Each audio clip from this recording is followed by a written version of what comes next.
नमस्कार, मैं रवि कुमार राठौर रात का राही उपस्थित हूँ एक और नई कहानी लेकर। दोस्तों, आज फिर मैं आपके लिए लेकर आया हूँ मुंशी प्रेमचंद जी द्वारा लिखित कहानी। मुंशी प्रेमचंद जी भी अद्भुत हैं और उनकी कहानियाँ भी अद्भुत हैं। उनकी हर एक कहानी में अद्भुतता का बहुत ही गहरा समावेश है। मैं जब विद्यार्थी जीवन में था तब से उनकी कहानियों का बहुत ही गहरा प्रशंसक और प्रेमी रहा हूँ। तो साथियों, आज फिर मुंशी प्रेमचंद जी द्वारा लिखित कहानी का हम रसास्वादन करेंगे। आज की कहानी है सिर्फ एक आवाज़। सुबह का वक्त था। ठाकुर दर्शन सिंह के घर में एक हंगामा बरपा था। आज रात को चंद्र ग्रहण होने वाला था। ठाकुर साहब अपनी बूढ़ी ठकुराइन के साथ गंगा जी जाते थे, इसलिए सारा घर उनकी पुरसोर तैयारी में लगा हुआ था। एक बहू उनका फटा हुआ कुर्ता टाँक रही थी। दूसरी बहू उनकी पगड़ी लिए सोचती थी कि कैसे इसकी हिम्मत करूं। दोनों लड़कियां नाश्ता तैयार करने में तल्लीन थीं, जो ज़्यादा दिलचस्प काम ना था, और बच्चों ने अपनी आदत के अनुसार एक कोहराम मचा रखा था, क्योंकि हर एक आने जाने के मौके पर उनका रोने का जोश उमंग पर होता था। जाने के वक्त साथ जाने के लिए रोते, आने के वक्त इसलिए रोते कि श्रीनी का बाट बखरा अनुकूल नहीं हुआ।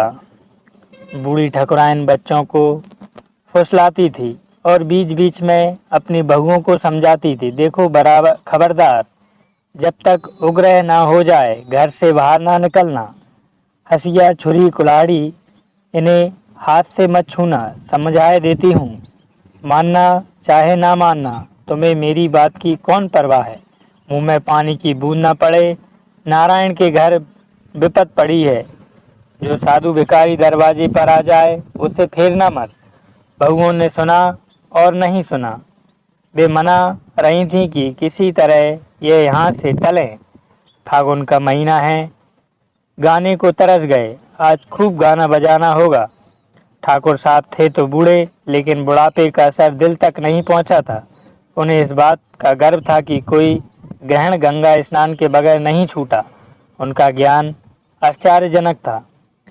सिर्फ पत्रों को देखकर महीनों पहले सूर्य ग्रहण और दूसरे पर्वों के दिन बता देते थे। इसलिए गांव वालों की निगाह में उनकी इज्जत अगर पंडित से ज़्यादा ना थी तो कम भी ना थी। जवानी में कुछ दिनों फौज में नौकरी भी की थी। उसकी गर्मी अब तक बाकी थी। मजाल ना थी कि व्यवहारिक चेतावनी दी थी, जिसका उदाहरण आसपास के 5-10 गांवों में भी मिल सकता है। हिम्मत और हौसले के कामों में अब भी आगे आगे रहते थे। किसी काम को मुश्किल बता देना उनकी हिम्मत को प्रेरित कर देना था। जहां सब की जबानें बंद हो जाएं, वहाँ वे शेरों की तरह गरजते थे। जब कभी गांव में दरोगा जी तशरीफ लाते तो ठाकुर साहब का ही दिल गुर्दा था कि उनसे आंखें मिलाकर आमने सामने बात कर सकें। ज्ञान की बातों को लेकर छिड़ने वाली बहसों के मैदान में भी उनके कारनामे कुछ कम शानदार ना थे। झगड़ा पंडित हमेशा उनसे मुंह छिपाया करते। गरज ठाकुर साहब का स्वभावगत गर्व और आत्मविश्वास उन्हें हर बारात में दूल्हा बनने पर मजबूर कर देता था।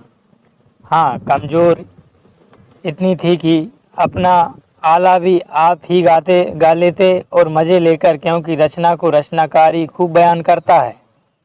जब दोपहर होते होते ठाकुर और ठकुराइन गांव से चले तो सैकड़ों आदमी उनके साथ थे, और पक्की सड़क पर पहुँचे तो यात्रियों का ऐसा तांता लगा हुआ था जैसे कोई बाजार है। ऐसे ऐसे बूढ़े लाठियां टेकते या डोलियों पर सवार चले जाते थे, जिन्हें तकलीफ देने की यमराज ने भी कोई ज़रूरत न समझी थी। अंधे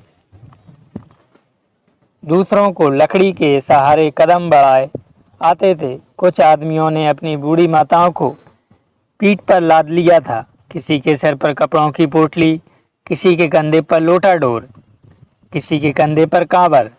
कितने ही आदमियों ने पैरों पर सीतड़े लपेट लिए थे। जूते कहाँ से लाएं? मगर धार्मिक उत्साह का यह वरदान था कि मन किसी का मैला ना था। सबके चेहरे खिले हुए, हंसते हंसते बातें करते चले जा रहे थे। कुछ औरतें गा रही थीं, चांद सूरज दूनों लोक में मालिक, एक दिना ऊनही पर बनाती, हम जानी हमही पर बनती। ऐसा मालूम होता था कि यह आदमियों की एक नदी थी जो सैकड़ों छोटे छोटे नालों और धारों को लेती हुई समुद्र से मिलने के लिए जा रही थी। जब यह लोग गंगा के किनारे पहुंचे तो तीसरे पहर का वक्त था, लेकिन मीलों तक कहीं तिल रखने की जगह न थी।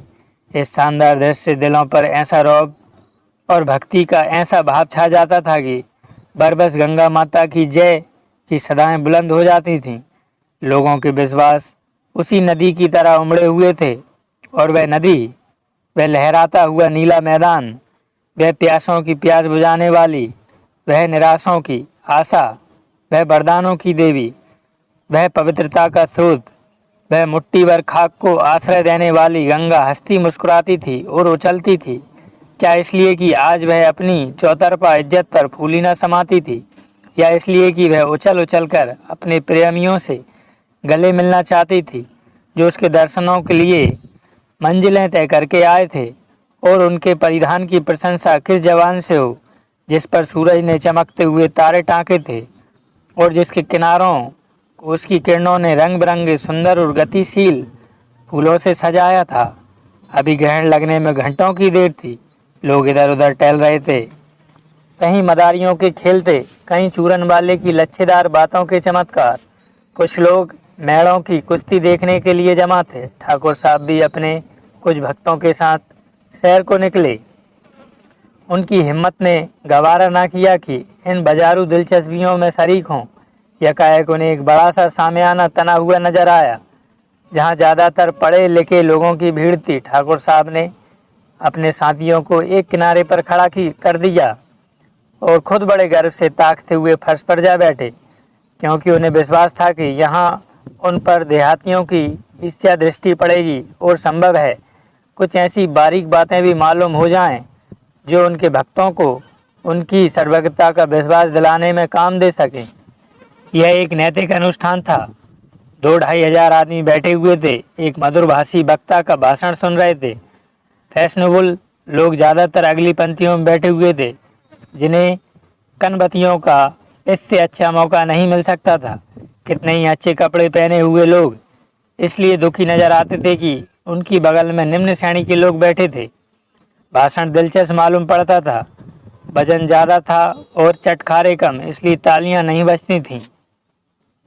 वक्ता ने अपने भाषण में कहा, मेरे प्यारे दोस्तों, यह हमारा और आपका कर्तव्य है। इससे ज़्यादा महत्वपूर्ण, ज़्यादा परिणामदायक और कौम के लिए ज़्यादा शुभ और कर्तव्य नहीं है।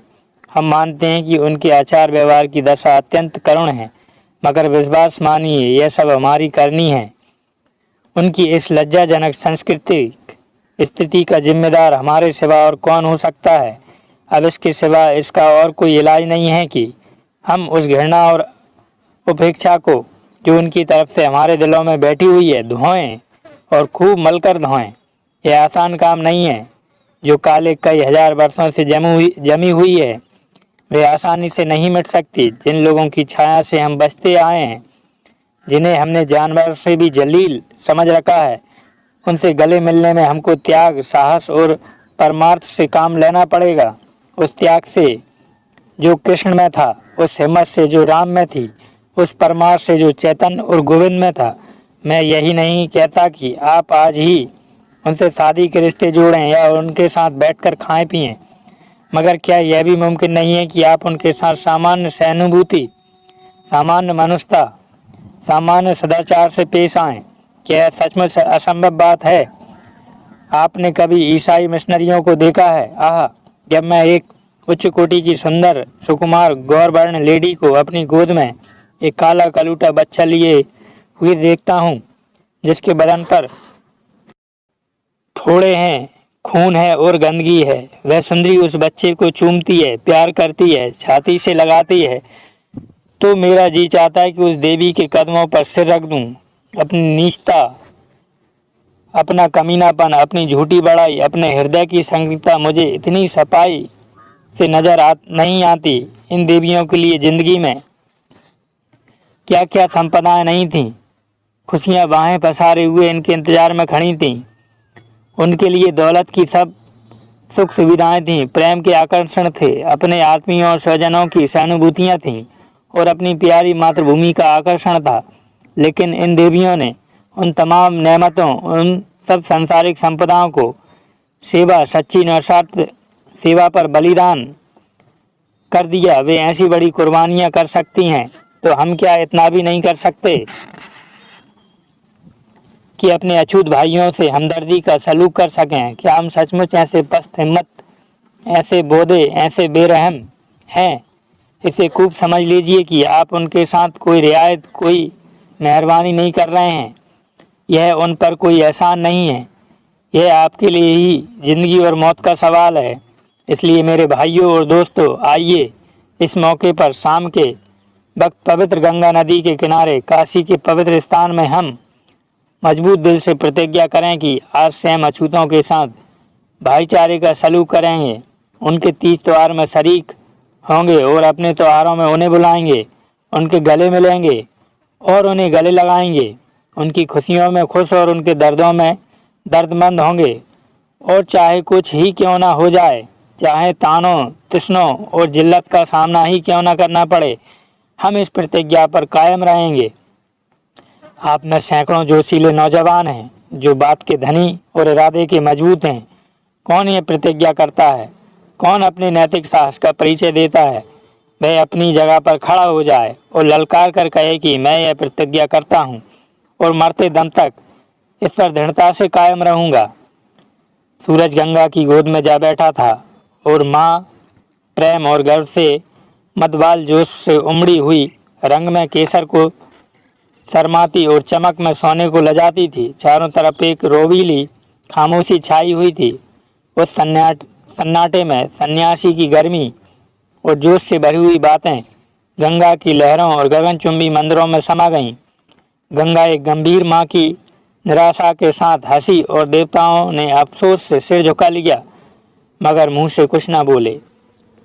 सन्यासी की जोशीली पुकार फिजा में जाकर गायब हो गई, मगर उस मजमे में किसी आदमी के दिल तक ना पहुंची। वहाँ कौम पर जान देने वालों की कमी ना थी। स्टेजों पर कौमी तमाशे खेलने वाले कलेजों के होनहार नौजवान, कौम के नाम पर मिटने वाले पत्रकार, कौमी संस्थाओं के मेंबर, सेक्रेटरी और प्रेसिडेंट, राम और कृष्ण के सामने सिर झुकाने वाले सेठ और साहूकार, कौमी कॉलेजों के ऊंचे हौसलों वाले प्रोफेसर और अखबारों में कौमी तरक्कियों की खबरें पढ़कर खुश होने वाले दफ्तरों के कर्मचारी हजारों की तादाद में मौजूद थे। आंखों पर सुनहरी ऐनकें लगाए मोटे मोटे वकीलों की एक पूरी फौज जमा थी, मगर सन्यासी के उस गर्म भाषण से एक दिल भी न पिघला, क्योंकि वे पत्थर के दिल थे, जिनमें दर्द और घुलावट न थी, जिनमें सदिच्छा थी मगर कार्य शक्ति न थी, जिनमें बच्चों की सी इच्छा थी मगर मर्दों का सा इरादा न था। सारी मजलिस पर सन्नाटा छाया हुआ था। हर आदमी सिर झुकाए फिक्र में डूबा हुआ नजर आता था। शर्मिंदगी किसी को सर उठाने न देती थी और आंखें झेंप के मारे जमीन पर गड़ी हुई थी। यह वही सर हैं जो कौमी चर्चों पर उछल पड़ते थे। वह वही आंखें हैं जो किसी वक्त राष्ट्रीय गौरव की लाली से भर जाती थीं। मगर कतनी और करनी में आदि और अंत का अंतर है। एक व्यक्ति को भी खड़े होने का साहस न हुआ। कैंची की तरह चलने वाली जवानों में भी ऐसे महान उत्तरदायित्व के भय से बंद हो गए। ठाकुर दर्शन सिंह अपनी जगह पर बैठे हुए इस दृश्य को बहुत गौर और दिलचस्पी से देख रहे थे। वे अपने धार्मिक विश्वासों में चाहे कट्टर हो न हो, लेकिन सांस्कृतिक मामलों में कभी अगुवाई करने के दोषी नहीं हुए थे। इस पेचीदा और डरावने रास्ते में उन्हें अपनी बुद्धि और विवेक पर भरोसा नहीं होता था। यहाँ तर्क और युक्ति को भी उनसे हार माननी पड़ी थी। इस मैदान में वे अपने घर की स्त्रियों की इच्छा पूरी करना ही अपना कर्तव्य समझते थे, और चाहे उन्हें खुद किसी मामले में कुछ ऐतराज भी हो, लेकिन यह औरतों का मामला था और इसमें वे हस्तक्षेप नहीं कर सकते थे, क्योंकि इससे परिवार की व्यवस्था में हलचल और गड़बड़ी पैदा हो जाने की जबरदस्त आशंका रहती थी। मगर किसी वक्त उनके कुछ जोशीले नौजवान दोस्त इस कमजोरी पर उन्हें आड़े हाथों लेते तो वे बड़ी बुद्धिमानी से कहा करते थे, भाई ये औरतों के मामले हैं, उनका जैसा दिल चाहता है करती हैं, मैं बोलने वाला कौन हूँ। गरज यहाँ उनकी फौजी गरम मिजाजी उनका साथ छोड़ देती थी। यह उनके लिए तिलिस्म की घाटी थी, जहाँ होश हवास बिगड़ जाते थे और अंधे अनुकरण का पैर बंधी हुई गर्दन पर सवार हो जाता है। लेकिन यह ललकार सुनकर वे अपने को काबू में ना रख सके। यही वह मौका था जब उनकी हिम्मतें आसमान पर जा पहुंची थीं। जिस बीड़े को कोई न उठाए उसे उठाना उनका काम था। गर्जनाओं से उनको आत्मिक प्रेम था। ऐसे मौके पर वे नतीजे और मसहलत से बगावत कर जाते थे और उनके इस हौसले में यश के लोभ का उतना दखल नहीं था जितना उनके नैसर्गिक स्वभाव को। वरना यह संभव था कि एक ऐसे जलसे में जहाँ ज्ञान और सभ्यता की धूमधाम थी, जहाँ सोने की ऐनकों से रोशनी और तरह तरह के परिधानों से दीप्त चिंतन की किरणें निकल रही थीं, जहाँ कपड़े लत्ते की नफासत से रोब और मोटापे से प्रतिष्ठा की झलक आती थी, वहाँ एक देहाती किसान को जबान खोलने का हौसला होता। ठाकुर ने इस दृश्य को गौर और दिलचस्पी से देखा। उसके पहलू में गुदगुदी सी हुई, जिंदा दिली का जोश रगों में दौड़ा। वह अपनी जगह से उठा और मर्दाना लहजे में ललकार कर बोला, मैं यह प्रतिज्ञा करता हूँ और मरते दम तक उस पर कायम रहूँगा। इतना सुनना था कि 2-4 हजार आंखें अचंभे से उसकी तरफ ताकने लगीं। सुभान अल्लाह, क्या हुलिया थी। गाड़े की ढीली मिर्जाई, घुटना तक चढ़ी हुई धोती, एक भारी सा उछला हुआ साफा, कांधे पर चुनौती और तंबाकू का बजनी बटुआ, मगर चेहरे से गंभीरता और दृढ़ता स्पष्ट थी। गर्भ आंखों के तंग घेरे से बाहर निकल पड़ता था। उनके दिल में अब इस शानदार मजमे की इज्जत बाकी ना रही थी। वह पुराने वक्तों का आदमी था, जो अगर पत्थर को पूछता था तो उसी पत्थर से डरता भी था, जिसके लिए एकादशी का व्रत केवल स्वास्थ्य रक्षा की एक युक्ति और गंगा केवल स्वास्थ्य प्रदा पानी की एक धारा ना थी। उसके विश्वासों में जागृति हो, लेकिन दुविधा नहीं थी, यानी उसकी कथनी और करनी में अंतर ना था, और उसकी बुनियाद कुछ अनुकरण और देखा देखी पर थी, मगर अधिकांशतः भय पर, जो ज्ञान के आलोक के बाद वृत्तियों के संस्कार की सबसे बड़ी शक्ति है।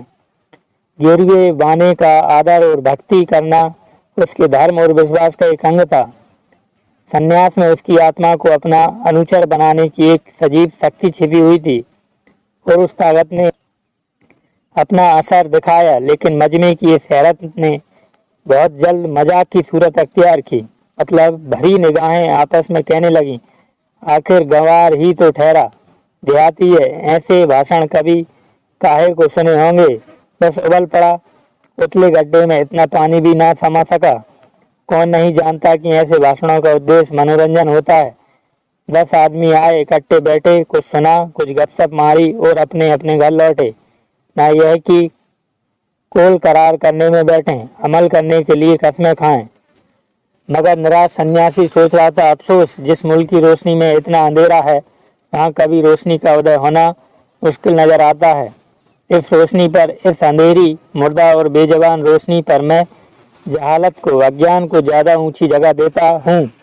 अज्ञान में सफाई है और हिम्मत है, उसके लिए दिल और जबान में पर्दा नहीं होता, न कथनी और करनी में विरोध। क्या ये अफसोस की बात नहीं है कि ज्ञान अज्ञान के आगे सिर झुकाए। इस सारे मजमे में सिर्फ एक आदमी है जिसके पहलू में मर्दों का दिल है, और गो उसे बहुत सजग होने पर दावा नहीं, लेकिन मैं उसके अज्ञान पर ऐसी हजारों जागृतियों को कुर्बान कर सकता हूँ। तब वह प्लेटफार्म से नीचे उतरे और दर्शन सिंह को गले से लगाकर कहा, ईश्वर तुम्हें प्रतिज्ञा पर कायम रख।